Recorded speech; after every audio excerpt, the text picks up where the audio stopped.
studio again today. So I have purchased some very inexpensive metallic paints. I do believe that they have a tempera base, although I'm not sure I understand how that would work with a tempera, but I don't believe that they are acrylic. But they are called Craft Smart, and they're either from Michaels or Hobby Lobby. And I've tried them in a previous painting where I mixed them with acrylic paints that had a flow mix in them, and they disappeared, totally disappeared. So today I'm going to do a tree ring pour and let this dry just to see if it dries clear, almost like a glitter glue. So I just want to see this, and it's an inexpensive way for you to try it too. Alright, so I'm going to do this on a 12 by 12 canvas, a tree ring pour. Now I did purchase these and they were very inexpensive, so I'd like to try to integrate them into things that I do. Now they are actually a pourable texture already, which is kind of cool. And so I'm just going to stack my cup and try them out. Like if I can use these and they work well, then I think I might use them in additional pours right off the shelf. Stack silver, then gold, and then bronze. Now this bronze is a very deep chocolatey kind of look. Oh shoot. And our silver almost has a blue tint to it, so that's kind of cool.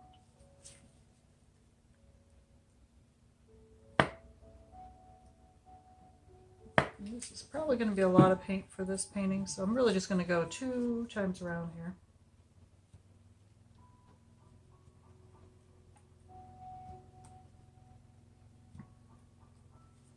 Alright, now for one painting, I probably have about 10 cup stacked, and I'm ready to do my tree ring pour. Let's cross our fingers. Oop. All right, here we go. A little bit thick.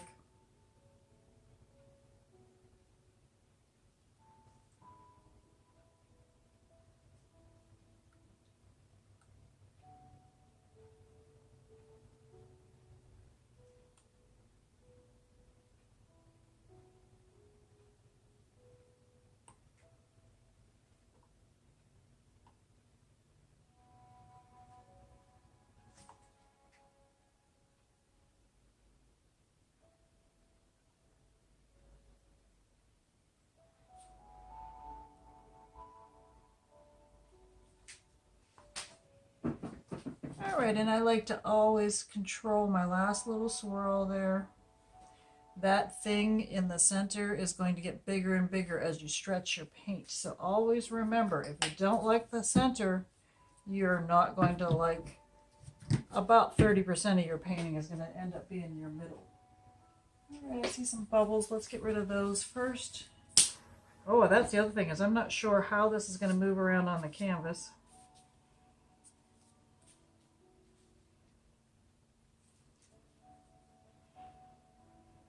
But I had no idea what to put as a base for it also. I didn't want to put any acrylic with it, because I'm trying to see if it dries clear. That's my important question. And I tried it on a couple pieces of paper, but I just need to see what it looks like on a canvas.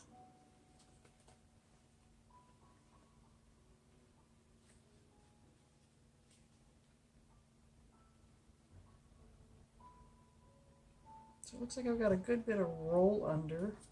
See what? I'll watch that spot. See, it just disappears. It rolls under.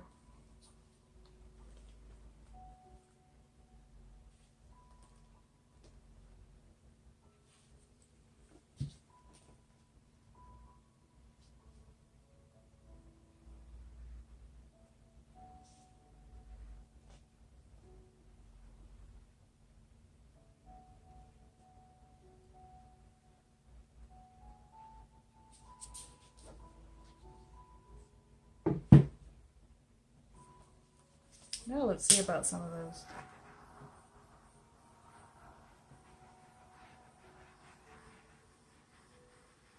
Now the bubbles are coming.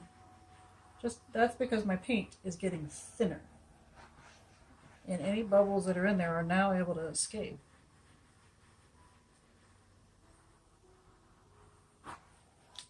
It's interesting when when the bubbles burst, they leave a little clear, plasticky looking hole.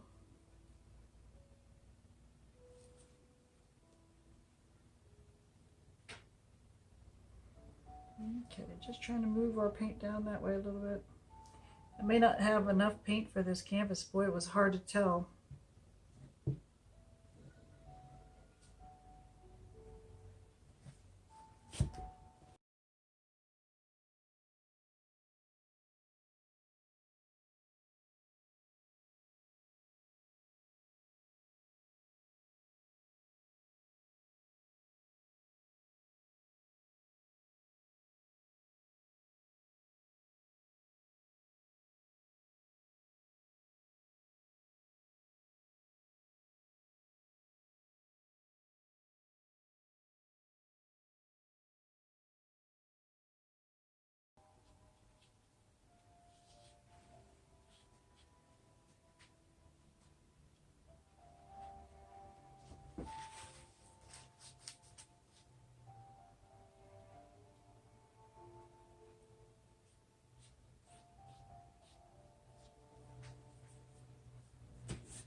Let me see if I can help that a little bit by giving it whatever we have left here.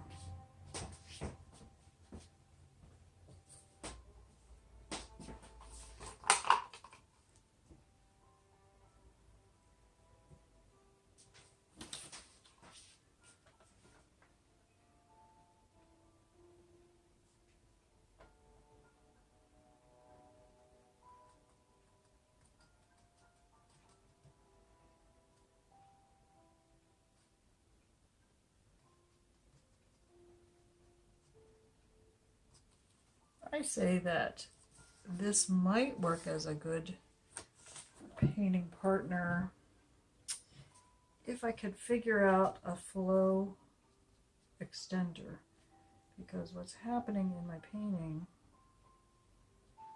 I can feel it in the paint, is that it's not moving on the canvas, not because the paint isn't liquid, because it's not able to flow.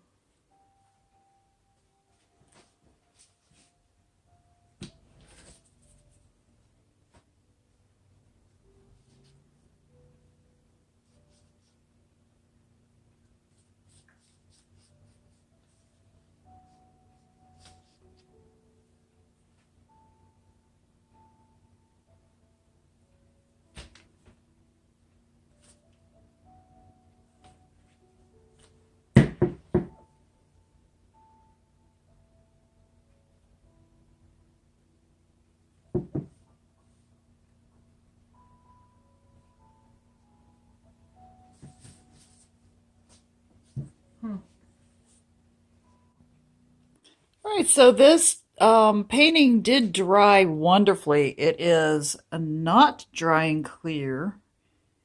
You will see this little blob in the center just because I was planning my next project and dropped a piece of cardboard in it.